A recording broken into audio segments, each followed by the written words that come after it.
As the weeks are counted down to the end of the season, the drivers get prepared for a newer piece of content on iRacing.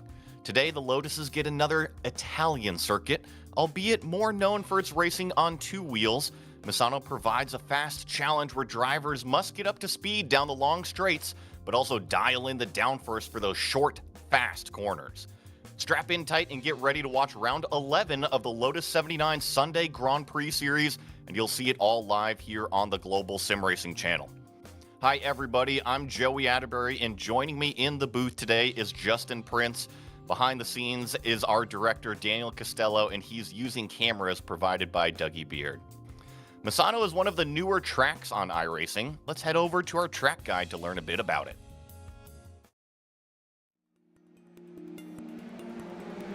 Welcome to Misano World Circuit Marco Simoncelli. With the track situated just a couple kilometers away from the Adriatic Sea, this beach town venue is nestled into one of the most beautiful settings.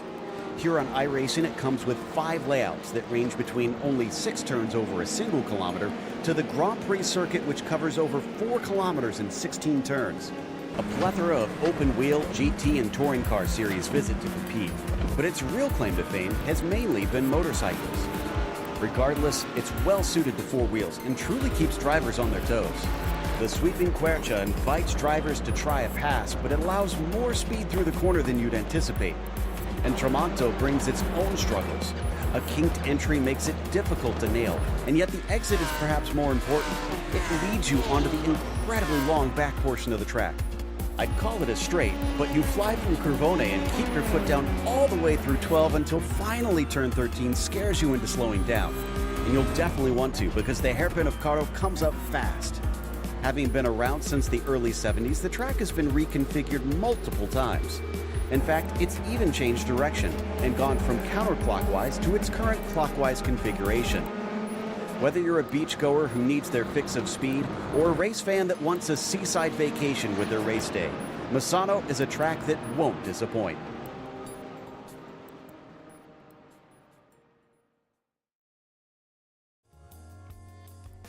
It is definitely a newer piece of content here on iRacing, Justin, but this racetrack has been around quite a while as a motorcycle track.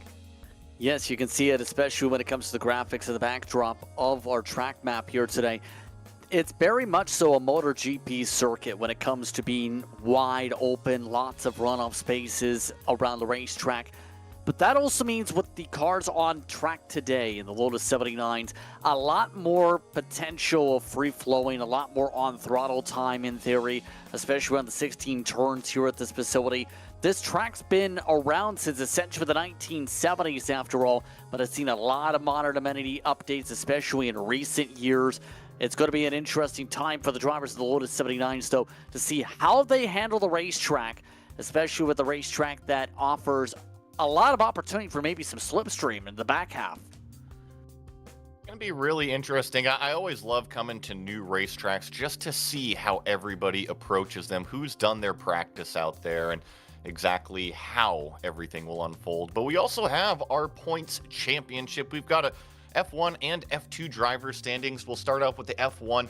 It is Antti Lepisto leading the way with 635 points, and you see a very healthy margin of nearly 150 points over Dylan Freckleton. But, you know, props to Dylan. He's really worked his way up from F2 into F1 and then had a terrific season here. Gernot Frische, always one of the best, 264 points behind. Jean-Francois Boscus in 4th, Barry West in 5th, and I think that Barry is another one of these stories, kind of like Dylan, where he's just had a great season so far. We also have Costa, Ryman, Power, Reed, and JDS all in the top 10 here. But what about the F2 standings, Justin? Well, the F2 standings coming into today, it's a bit more closer, especially after Daniel Gallis last time out had a 15-point close-in on Andy Hugo. So, Hugo is currently with a 381-point total coming into today, despite missing Magello and Road Atlanta's top splits. Timothy Vandenberg also within range, minus 71, minus 86. That is where Ackerman currently stands. Cam Porter, the first of those 100 points plus out. They're going to need a lot of luck in the next couple weeks to have a shot mathematically here. That top 3, though, fairly tight-knit especially when it comes to the points. Usually they've been trading 65 to 45 points on the range throughout this entire season. It's hard to separate the three. Yeah, and just for reference, it's 81 points for a full win out here. So a lot can still shake up. We got today, and then we got next week as well. But speaking of those race details, it is round 11 of 12 out here at Misano. So we're going to be doing 28 laps. As always with the Lotus 79s, it is an open setup, no spare car. So if you run into any damage out there, well, guess what? You got to live with it on the racetrack, or you come down into pit road and have the pit crew hop over the wall and fix it up. But that kills all of the time out there on the racetrack. A drive-through penalty at 17x, a disqualification at 25 incidents, and that's pretty standard stuff here in iRacing. And we were talking pre-show here, Justin, about all of the runoff that's involved here. You were mentioning it really is a motorcycle track, but there's all that concrete past the exit curbing. You got to be careful as a driver not to abuse it too much. Yeah, especially when it comes to avoiding any major significant slowdowns, or better yet, trying to stack up those incident points here today. When looking at the pylon, by the way, how about a half a second difference so far for Spigot? It seems like there's a big gap in terms of these deficits here. Jack David Spigot, interesting to see him on top by over a half a second. And, well, I shouldn't say over half a second, right about a half a second. And that's really interesting to me because Antti Lepisto is always on top of his game. But we officially have our starting grid, and it is JDS, your pole sitter. Antti Lepisto is going to be joining next to him on row number 1. Dylan Freckleton with a great start here in 3rd. Timothy Vandenberg in 4th. Daniel Gallus starting 5th with Barry West in 6th. Farron Grau a little bit further down the order in 7th. Rolly Wallbank in 8th. Kirk Clapper 9th, and Keith Herner in 10th. In the 11th spot for today's starting grid, row number 6, that's Doug Cloud, with a lot of clouds brought with him in the fogginess. Costas Zephyrus, along with Ackerman and Lawn, rounding out your starters. 14 made their way out here today to Italy. Yeah, a little bit of a smaller grid than what we're typically used to seeing here in the 79s, but I think our regular names that we're used to seeing, they're all here because Antti Lepisto, that's your championship points leader, right? Freckleton, that's your 2nd place in those F1 points, and you go all the way through this. We got Barry West in here, Farron Grau, Daniel Gallus. I mean, I think all of the regulars from the 79 crowd are definitely here, and it's actually quite a mild day in terms of that air temperature. But Justin, you were pointing out how foggy it is. Yeah, this is going to be a little bit more difficult in terms of the visuals, to say the very least. Very almost smog-like when it comes to some of this fog. But in terms of the racetrack itself today, it's going to be a very big test because new content, different racetrack. It's a racetrack that in real life these cars didn't really necessarily go to unless you go up back to the FIM EWC era, all the way back to 1970s with more so road cars. Here we go. And we've got the green flag, and JDS does not get off the line. In fact, he's got even more wheel spin. He's going to fall all the way back to 5th, maybe even 6th place as Antti Lepisto takes the huge hole shot. Dylan Freckleton follows him through in 2nd place, and then you see a little bit further back, right in the middle of the field, things are definitely getting busy through turns 2, 3, 4, as all of these cars are side by side for the first time. Oh, and a bit of contact there in the heart of the mid-pack there. Harder able to stay in front of it, but it looks like at least 2 to 3 drivers there, Joey, started to bounce off each other, clatter the tires, and there goes a big slide in the arm cut for 1. I believe that was Kurt Clapper going off in the background. We also have Byron Long, kind of the caboose on the train, but I think that what happened to Kurt Clapper is similar to what we saw at JDS at the beginning of this race, just not being able to put the power down, and massive wheel spin definitely causing issues here on the opening lap. The drivers and the cars still getting up to temperature as we watch Farron Grau right over the back of Barry West. And talk about our pole sitter already making the comeback charge. The Pepsi machine, that is JDS down the inside of Vandenberg. So JDS, after losing about 5 positions on the start, back up to 3rd. And these cooler conditions, so to speak, start to cause a little bit of trickiness here. Vandenberg doesn't seem to have as great as the setup here, but now, for a lot of these drivers, How do we play things out in traffic? How is this going to be in terms of slipstream feel? This is going to be where it's going to be almost a feel out for a lot of drivers. Drivers like Barry West, he seems very confident right now. Quite simply, make it stick, make the pass, go to the first corner, make it work. And I wonder how much practice time all of these drivers have really put in. Look at Farron Brown fight back up the inside. I wonder if Barry just got out of shape through that corner and allowed Farron just slipping right up the inside. So give the position back to that red number 4. And I think that once Grau kind of gets his feet underneath him, he'll be able to set the pace, and hopefully Barry will be able to keep up. But something I'm noticing out of some of these cars, not all of these cars, but look at all the sparks coming up off of the ground. That typically means low ride heights and a little bit of contact. Zephyrus almost went pile driving into Doug Cloud there, Justin. This is a relatively flat racetrack, so in theory, if you're seeing a lot of those sparks, it's just everybody trying to sort out how do we build a setup for a track like this. This is a racetrack with 3D curving, mind you, so you can't really necessarily ride along the curbs too hard or very much so hit a sausage curb. You'll end up damaging the front ring and losing yourself pace long term. I think everyone's just riding on that floor, just trying to slide around the racetrack just with how much they're trying to maximize the amount of speed for the straights. I think that what we're seeing too is just higher downforce is seeming to prevail right now, and lap number 3 is what we are starting. Jack David Spickett is who we are riding on board with, currently chasing Dylan Freckleton. And remember, JDS was your pole sitter, and something that kind of comes to mind when I think of this Pepsi machine driver is he always brings alternative setups to tracks. And I don't know if he means to do that, but sometimes he brings like a super high downforce or a super low downforce. But something that I can guarantee out of JDS is that he will bring a different card to the table than everybody else. And that might have been the factor in how he got pole position by nearly half a second and why he recovered so quickly after that terrible start. Well, there is the saying, right? You're not going to get to the same place if you have the same setup as everyone else. If you have a different preference compared to our drivers, it could be a positive, it could be a negative, depending on the circuit. But in all seriousness here, he is one of the fastest cars on the racetrack right now in the midst of the middle sector in particular. He seems to have really tried to set it up to take advantage of some of those straightaways. Right now, a lot of the others seem to have prioritized corner speed with so many winding bits for the MotoGP circuit. Gonna check in on Rolly Wallbank back here, chasing Keith Herner and see what he can do with this. And yeah, we are doing 28 laps here, which is a little bit of a longer race than what we're used to seeing out of these Lotus 79. So this, I feel, is going to be more like a probably close to a 45-minute race, or probably more of a 40-minute race than what we're used to. And Costas Zephyrus, remember, we saw this yellow camel car have that little bit of a lockup into, I believe it was turn number 8 a few laps ago.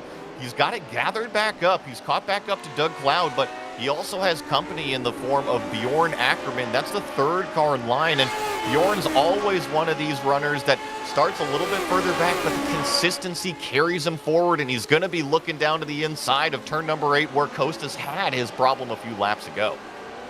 Yeah, Costas, no offense to him, he seems to be almost missing the braking board by at least a car length and a half. And that's why he's losing so much time in that area, and better yet, nearly running over to the competitors in front. Just seems like he's trying to sling it into the corner rather than try and break it through right now. This is going to be a challenge for him if he keeps on missing that braking board like that. With this being a little bit you see Ackerman, he just maybe a little bit tripping over himself, like Justin was saying in the number 9. Maybe it's just a little bit of unfamiliarity. We keep saying that this is a motorcycle track, but this track itself in iRacing, it only came out a few months ago. I want to say it was March or so. And so these drivers, they've yet to race on it, and here we go. We got Ackerman to the inside, I should say to the outside of Zephyrus as we go into turn number 1. Looks like Costas is going to hang tough, but Bjorn Ackerman's going to have the inside to turn number 2 as it now winds back to the right for turn number 3. But Ackerman puts the power down, secures the pass up into 11th. Nicely done to make it work around the outside through Dumparso before making the way through Rio. And that's the thing about this track today. One of the main talking points, not only going to be loose in some cases, it was about the long back straight that isn't a straightaway coming up here in a couple turns from now. One of the areas I also circled was here. Garcia potentially as an opportunity to open things up. You see Ackerman's using it as a setup for Tremonto before making the huge run down to curve 1 and before the hard braking sections coming up. And we were looking forward out of Bjorn because he's going to be trying to use that slipstream. Here's the first right-hand kink. There's another little right-hand kink before they get on the brakes, and Ackerman is through. So 2 passes in 1 lap for Bjorn, vaults him up into the 10th place position, does great job just being able to slow the car down, straddle the apex curb, and continue with his run. So I think we'll just have to keep an eye on that number 13. This is the last corner right here. I'm really curious on what Bjorn's lap time is going to be. A previous was a 128.5. This time a 29.0. So he did get held up just a touch from passing those cars. But what interests me more is the car in front of him. Keith Herner was actually slightly slower as Costas Safiris is now all over Doug Cloud. These were the 2 cars that Bjorn just went by. Yeah, right now, at this point, you can tell a lot of the drivers start to really feel comfortable. Others are not. Cloud, really got himself a little bit squirrely again. And we were talking about seeing all the sparks in the lower floorboards with the trimming of the car versus the higher downforce so far. A lot of drivers even then seem to be struggling just to get the car to stick, especially with how the conditions are again. The overcast temperatures, you know, they should be able to provide confidence to the driver. And you look at those temperatures and you say, all right, there's some speed in the racetrack, but you don't have the setup to really take advantage of it. Let's just say you're on too low of a downforce, right? And you look at these temperatures and you get all this confidence, say, oh, I can go to the deepest brake marker, I can stand on the gas on the exit. But if you don't have that grip in the car, you find yourself in trouble. So it's just that balancing act of what can you take advantage of with sub-70-degree air temperatures, and with the lower downforce settings, how aggressive can you be with the steering inputs, with those throttle inputs. But 28 laps here, you're going to have to settle in at some point and just start to log a few laps as these leaders are kind of starting to do up front. Yeah, and for a lot of these drivers, this is basically you have to start from near scratch on the setup, right? So in a lot of cases, this is where you rely a lot on the community packs in amongst itself. That's been obviously something that's happened for a long time amongst the drivers. This is a very tight-knit racing community to be able to keep themselves in the loop, to be able to help each other when there's any major questions and stuff along those lines all the way back to the CTC era. And we're seeing that for a lot of these drivers today, that especially for your top 3, they've nearly nailed the setup. Keyword is nearly. Right, because we're only 7 laps into it, and that's a really good point, because it may be fast now, but is it going to be fast at the end of the race? That's the whole point of vehicle dynamics and car setup, is that you can make a short-run car, you can make a long-run car, but it needs to be able to be fast at the end of the race. And Costas Safiris, Doug Cloud, Keith Herner, as well as a few others. Bjorn Ackerman going spinning around. No contact there for Bjorn, but remember, we had been watching this number 13 car go past a few, including those 2 that are now chasing him, and then he had just gotten past Keith Herner as well. So, as I've been told several times in my driving career, sometimes you need to go slower in order to go faster, and I think that Ackerman has plenty of speed underneath him. He just needs to reel it in a little bit sometimes and keep it on the racetrack, and he'll keep that charge going forward. And these were the 2 that I was talking about, Justin. I've kept my eye on them on one of my monitors over here. Doug and Costas, they're pretty much in an arm wrestling match, lap after lap after lap. Yeah, near identical in terms of how they've been running lap times. Looking at the charts right now, last time around, both of them around 131, 130-ish. And our send again attempt, that's a little too hard.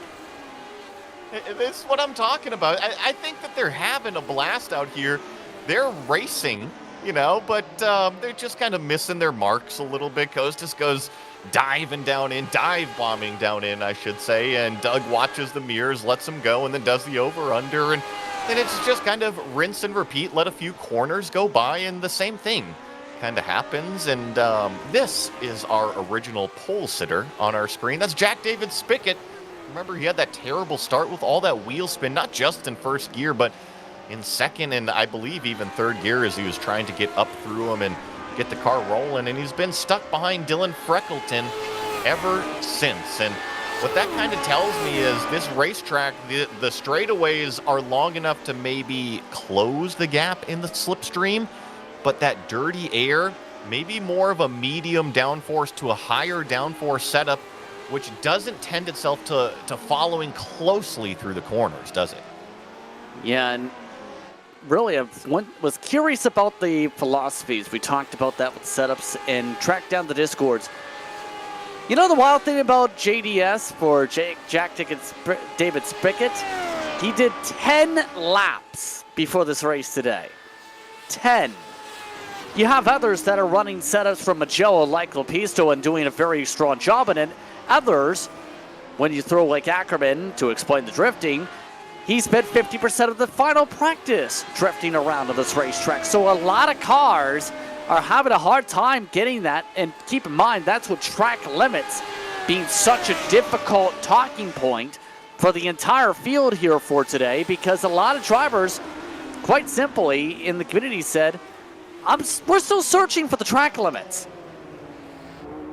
And with iRacing, you have to go find that out, right? It's not like they give you a track map with gray and red and blue areas and say, hey, this is okay, this isn't okay, right? You got to go out there and drive the thing. And here we go. Bjorn Ackerman, fantastic run out of the final corner, but then lifts down the front straightaway. I wonder if he just decided that couldn't get the pass from Keith Herner or what, but decided to back out of it, follow him through a little bit more, and this is up through the 2, 3, 4 sector up here at the top of the racetrack. This is 4. Now this is turn 5, and it's going to wind back around to the left-hander, and a few times now, including there again, Bjorn Ackerman is having a really loose, wiggly race car, but somehow, like Travis Pastrana, pin it to win it. He kept the throttle in it, and he's able to get the pass done on Keith Herner. Nicely done on the wiggle and the squiggle to get on through. It's been an absolute balancing act for this entire field at the rate that's going, though, I will say. And Ackerman seems to be doing a very good job on the tightrope. Justin, I see you putting down in here that you've got some information behind the scenes about JDS and a possible injury? Yes, as mentioned, the Lotus 79 community is very tight-knit. That includes having discords.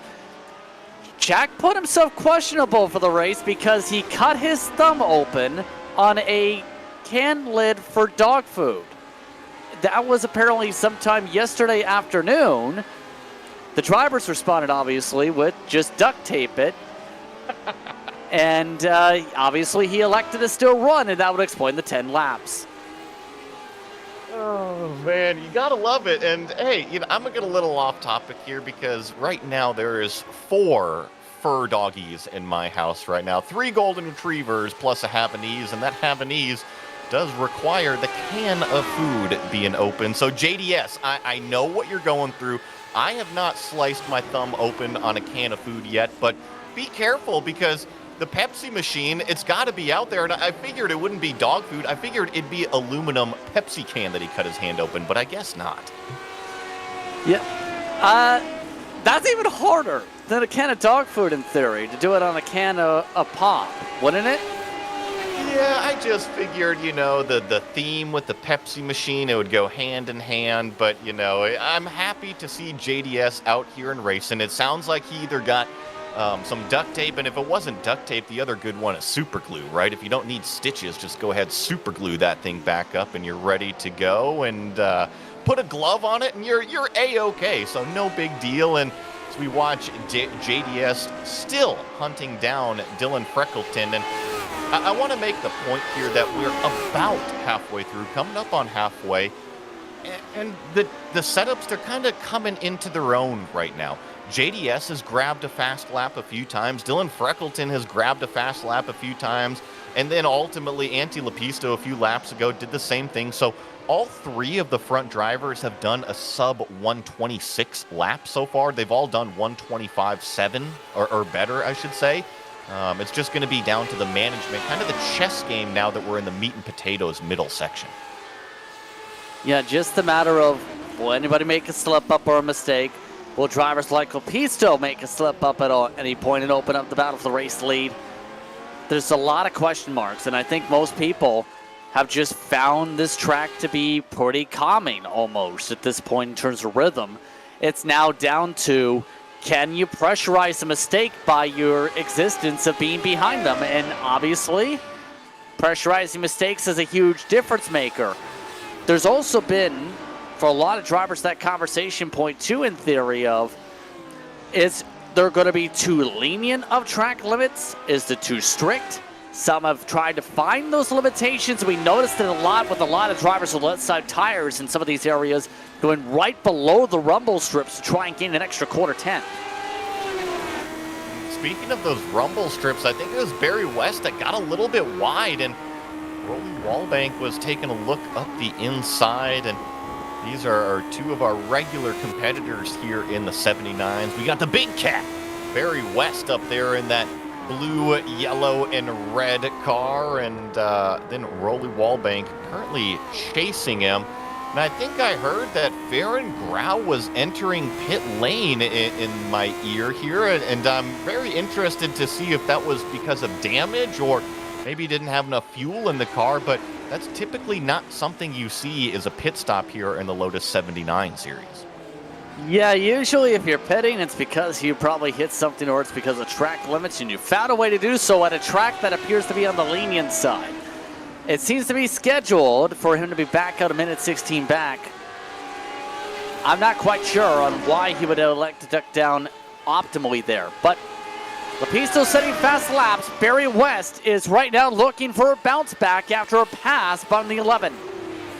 Yeah, as you were saying, Rolly got by him about halfway through that previous lap, and so the big cat trying to find a way around one of the most suave racers we usually get on our in-car cameras of Rolly Wallbank here, and just cruising through the last corner out onto the front straightaway here, and I wonder what the lap times are going to be. Looks like Rolly Wallbank a 1:20. So I'm curious if the number 11 is going to maybe start to pull away a little bit. He followed Barry West for a few laps, and sometimes that's all you need to do, Justin, is kind of take notes on where that other car is a little bit faster or where that you could pick up the speed because they're faster. And actually Barry West almost loses it coming out of turn number 6 there. Doesn't do the full spin, so thankfully keeps it on the racetrack.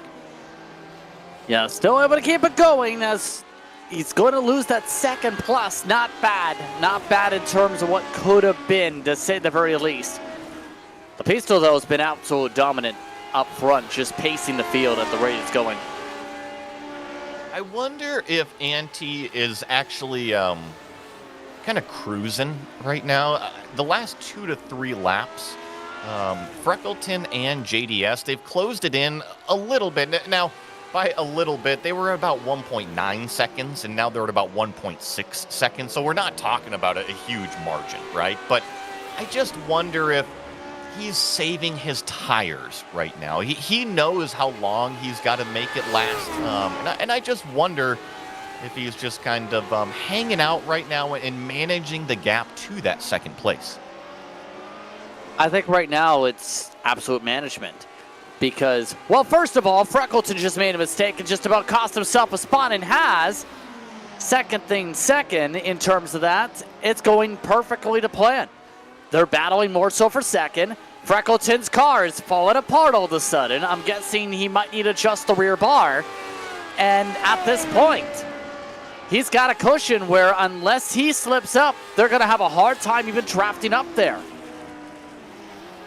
Talk about a big-time save from Freckleton, but JDS was able to capitalize and take advantage where he needed to and move him back up into that familiar second place. And this is Antti Lepisto, our leader. He has been on rails, and what we're going to do is crank up the audio. Let's listen to him go for a lap around Misano.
Just like that, a lap around Misano at a 1:25.722. I'm looking through the entire order here. That was the fastest car on the racetrack that time by, and we were kind of sending some messages behind the scenes here. I think that we're definitely going to see a pace change now that JDS is in second place. I think that the chess games of Antti Lepisto just kind of hanging out have now been forced to change, because I do feel like JDS has a little bit more potential in terms of speed than what we saw out of Freckleton holding up that Pepsi machine. Yeah, I don't think Freckleton's got the same pace now at this point, especially with the back half. He doesn't seem to be comfortable right now. They are running normally around the 125s. The thing is, for Lepisto in particular, since the swap, it's almost like Freckleton was the balancing act for JDS to stay within the margin he was. He's not closing. He is going backwards. And as a matter of fact, every corner, Lepisto shuffles essentially into the purple range in the heart of the corner. JDS does so before entering the corner and then loses all the ground by corner exit.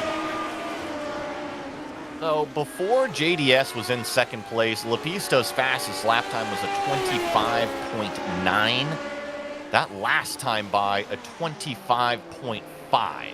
So I think that kind of answers our question of, hey, was he hanging out, conserving his stuff? Yes, he had about a half a second left in the car, and now that somebody with a little bit more of a threat range, his RWR warning going off inside of his fighter jet is blaring inside his ear, says, hey, you better get running or else JDS is going to come up the backside. This is Byron Long, the yellow number 14, chasing Doug Cloud in that kind of purplish blue number 7 car up there. And Byron a little bit wide there, going through one of these corners, trying to put the power down. I believe that was turn number 10, and now they're going down this very, very long back straightaway, which isn't very straight. You see kind of the double kink here, and then you finally stand on the brakes before 13, which is pretty fast there. And then 14, you actually have to slow down quite a bit for, and then only 2 turns remain, Justin, to round out this lap number 17 for these cars.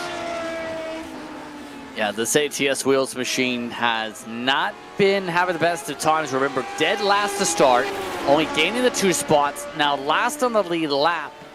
It's not been the greatest times, I will say. And the thing is, I think that comes down to just the unfamiliarity with the track. And a lot of these drivers back here are still running 129s, trying to get comfortable knowing this is going to be the one time in at least a while we are at this racetrack. So I think at this point it's just get the points, get it done quickly, treat it like a Band-Aid or treat it like super glue, and get focused on the points, get what points you can, like a pass right here if you can, and then focus on the future.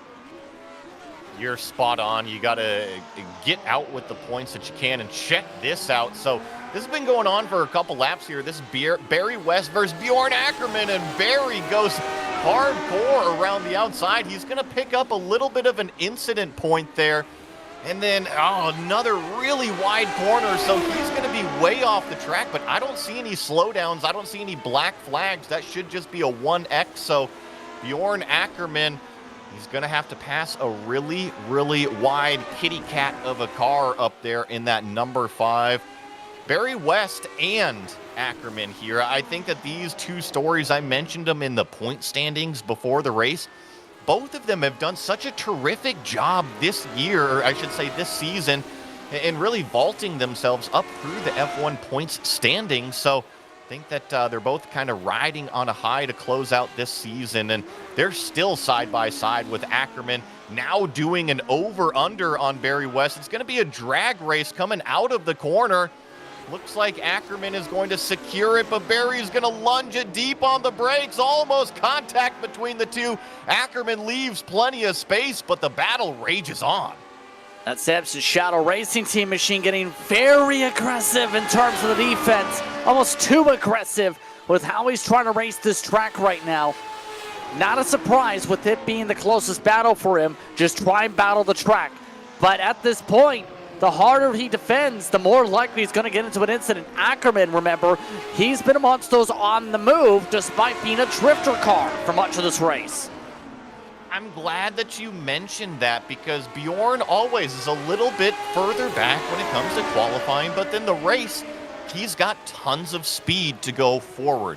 We did see those mistakes. We did see him try to be the Formula Drift car, and that's not what you want to do in terms of road racing, but look at what he's able to do. He's able to kind of shut the visor back down, get back to work out here, and get back into his race. And if he's able to get around Barry West, that would mean up 6 positions for Bjorn. You combine that with a half a spin, and how many times have we seen the massive snaps of oversteer? I think that he would definitely be happy with that result. And chasing Barry, using the slipstream right in the tire tracks, just trying to force a mistake out of the number 5. And there you see, once again, a big old wag of the tail coming out of the corner for Ackerman. Yeah, at this point, if you're wiggling around like that before corner entry even, you're kind of just saying to yourself, I feel like I'm quicker. I got to figure out where he's going to go, then make this pass right here. Ackerman again getting some slipstream, perfect spacing. Looks like West not giving up with the line, though. I tell you what, Barry thought about an over-under, and then he thought about the outside there, but I think Bjorn was able to put his car in the perfect place on the racetrack to kind of dissuade Barry from making an overly aggressive move. And now through the final turn, as long as he's able to put the power down, which the number 13 is able to do, I'm sure that he's going to throw up the virtual deuces and say, Barry, try to keep up with me now, bud. I'm in clean air, and I am definitely fast. Oh, you know what's happening, though? I think Lepisto finally slipped up there. He was up by 2 seconds. 1 second gained in the past lap alone for JDS. And that Catalonia base setup is now having a chance to be able to really go now. A chance to get in the slipstream just inside drafting distance. He might be able to try and disrupt things for the lead. You know what it was, Justin? It was our leader, Antti Lepisto, passing the number 7 car. The lap car was right smack in the racing line, and Antti Lepisto actually almost made hard side-to-side contact with that number 7. So thankfully, the leader was able to get away with it, but because of that, you're right, he lost nearly 2 seconds. But now that he's back in clean air, you see kind of the chess game being played again. He's putting his foot down in terms of that pace, and he's grown it back out to 1.3 seconds from what was 3/4. I do feel like Lepisto is going to be the car and the driver to beat today, but there are still other variables out there.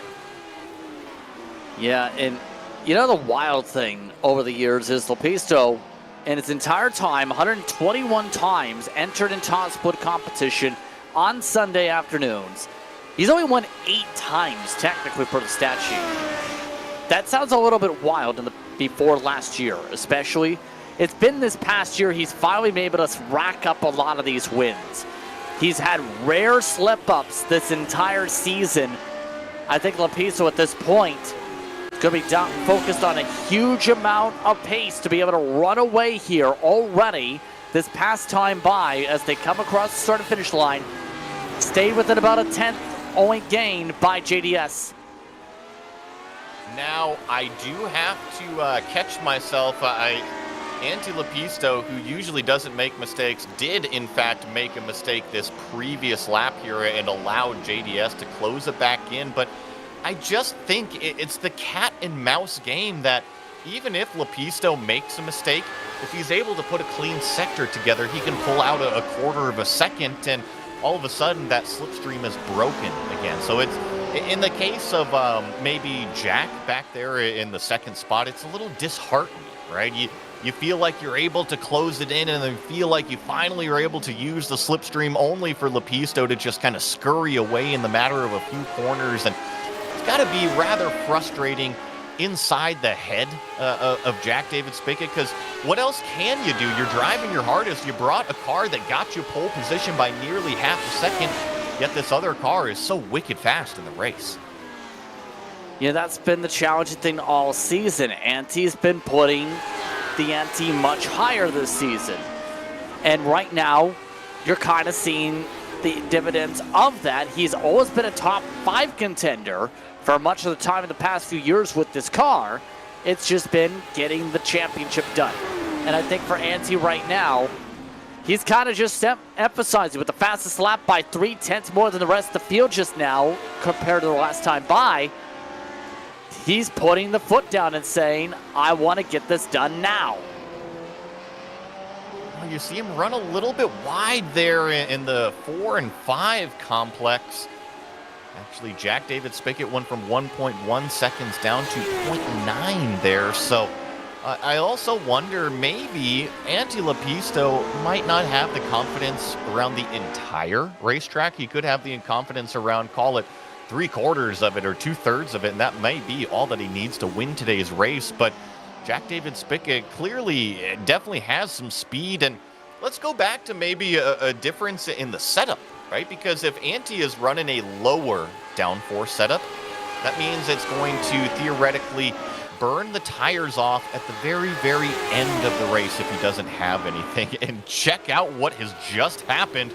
Jack David Spickett went from 3/4 of a second down to quarter second back, and we've got a 3-car race for the lead with about 4 or 5 laps to go. Yeah, Freckleton just inside draft distance. I don't know if that's going to be enough, but right now Jack David Spickett has found every single piece of runoff space. Spickett should say.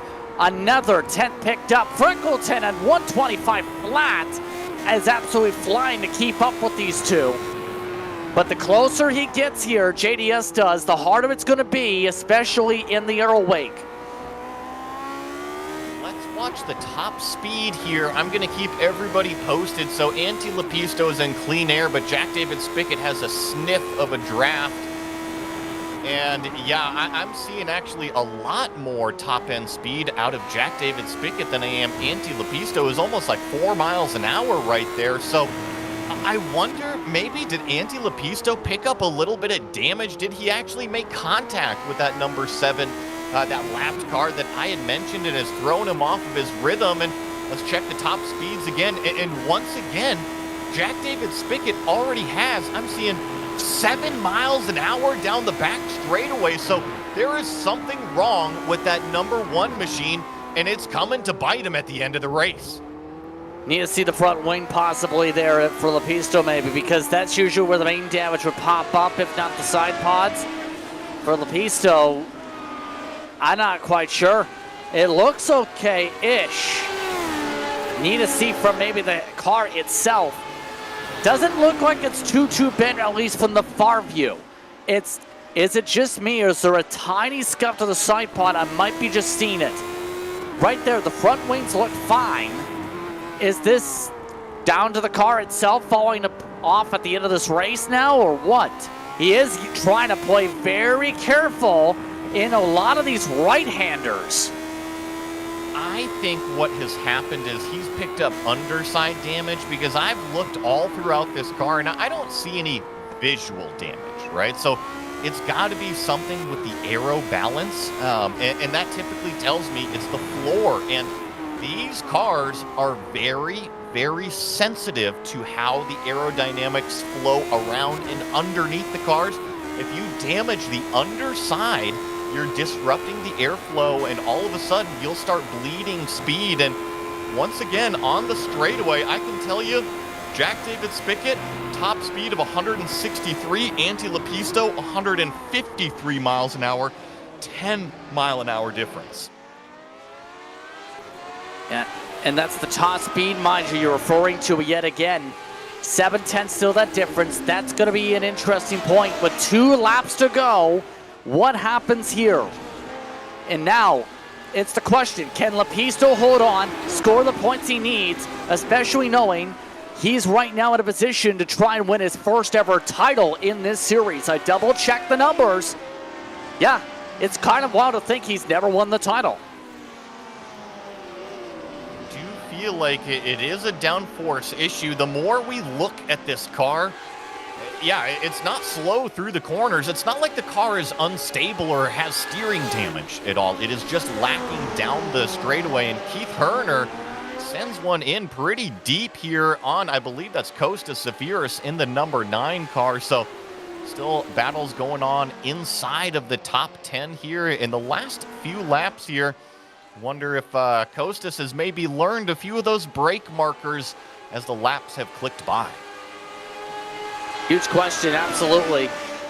And I think right now the 9s finally figured out the racetrack. It's kind of helpful when you run 27, 28 laps. That kind of helps you learn the track if you want to make the whole race. Not going to fall on the risk of lap down at least. But this battle for the lead, yet again, half a second. JDS, he's got a purple lap right now coming up to the white. And the battle that we were just watching is actually directly in front of our leaders. You see those 2 cars? So Lepisto and JDS, they're going to have to navigate a pair of cars that are 3 seconds off pace. And trust me, they're in a battle amongst themselves. I'm not even sure if they're looking at the relative. They want to grab those positions. So Lepisto is going to sneak by. Yes, okay, Keith Herner saw, and with only 1 car out there, it shouldn't be too big of an issue. But here's the first straightaway. Let's see if JDS is able to close up the necessary gap. He did miss part of the apex for real, though. That's going to absolutely hurt him. 2/10 loss for that missed apex alone. Can he pressurize Lepisto at all? Better yet, does it factor in for Lepisto's line? Right now, it looks like for now, the yellow machine, the 9, is still within about 10 car lengths. Come around this slow corner here of turn number 10 and then stand on the gas. And if Jack David Spickett has anything left at all, he's got to get out the oars and start rowing down the straightaway. He's already 10 miles an hour faster, down to 0.3 of a second. I don't think he's going to be close enough. He looks for the lunge, but Antti Lepisto was just too far out in front. He's just got to navigate now through the 2 right-handers of turn 15. Jack David Spickett is right on the bumper through the final turn number 16. Lepisto looks towards Barney. He sees the checkered flag. It's a drag race. Your winner, Antti Lepisto, with JDS only 0.17 of a second behind. Not bad at all for JDS on the last lap, despite losing in the first sector. That might have been the difference to it being a drag race, I think. If he didn't miss that apex, we might have seen JDS steal it.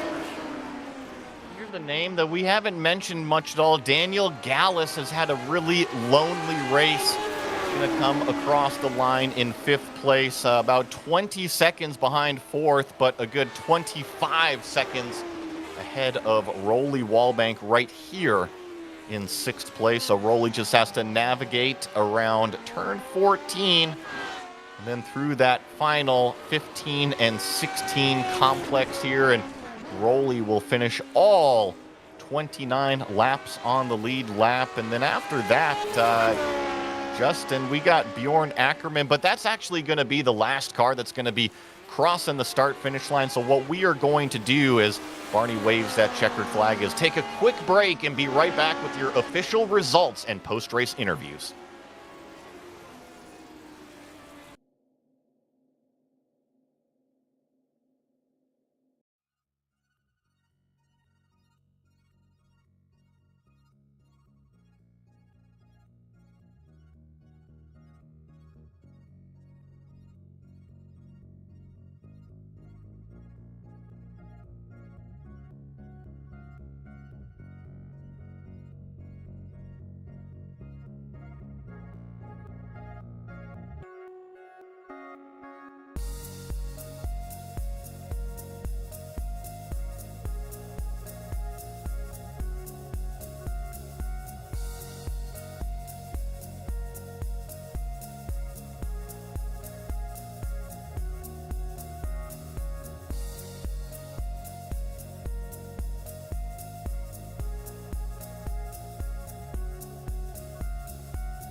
Our first race for the Lotus 79s at Misano sees Antti Lepisto victorious, and also your fast lap winner, the 125.105. I'm sorry, I take that back. He's just your winner. Jack David Spickett coming in second. Dylan Freckleton in third is your fast lap with a 125.0, just narrowly ahead of Antti Lepisto. Timothy Vandenberg in fourth place. Daniel Gallus finishing in fifth. Rolly Wallbank in sixth. Bjorn Ackerman is our biggest mover of the day in seventh. Barry West in eighth. Kostas Safiris in ninth. Keith Herner 10th. Doug Cloud in 11th. And then brings up Byron Long back here 12th. And two cars, unfortunately, didn't see the checkered flag, including Farron Grau, as well as Kurt Clapper having the very, very early incident and problems. And I believe, Justin, you've caught up with our third place finisher, Dylan Freckleton. Yes, indeed. Dylan Freckleton joined us here in the broadcast booth. Dylan, how did you feel the race win here for you today, and why? I think it was good. I think the top three of us, I think we all had pretty much the same pace, just in different bits of the track. I think the difference for me is I just made more mistakes. I was getting more and more aggressive with the curbs and getting more and more confident right up until the point where it went wrong. And there I had to save a couple of big moments, and that was when Jack got past me. But no, I was happy with that. I think that's probably the best pace I've had relative to Antti and to Jack, I think, all season. Going to say as well, what was the setup building process like? Because I know, based on what I've seen in the Discord, some people mentioned they just took a setup for another track, tweaked it, and ran it. Others ran 10 laps practice. Others treated the track like it was a drift car. How was your process for this race? Yeah, so I just copied a setup I had. I can't remember which track I copied it from. It was probably something like Road Atlanta. I just added a little bit more wing. But yeah, it was a bit of an unknown because there's two different sections to this track. There's the sort of tight, a lot of tight, slow corners, but then there's also the fast bit. There's the long straight. So yeah, it's from a setup point, it's quite interesting. I think Antti had even more downforce than I did. Jack had quite a lot less. But yeah, no, it was interesting, and it's interesting how we ended up, I think, all having pretty much the same pace, even I think with quite different setups. One more race on the schedule, Watkins Glen, also known at the time of the Lotus 79s, the place where lots of parties happen during the USGP. Your thoughts on Watkins Glen? Yeah, it's always fun. I always like racing that one, so that'll be good. And yeah, just a nice way to round off what's been a really good season for me.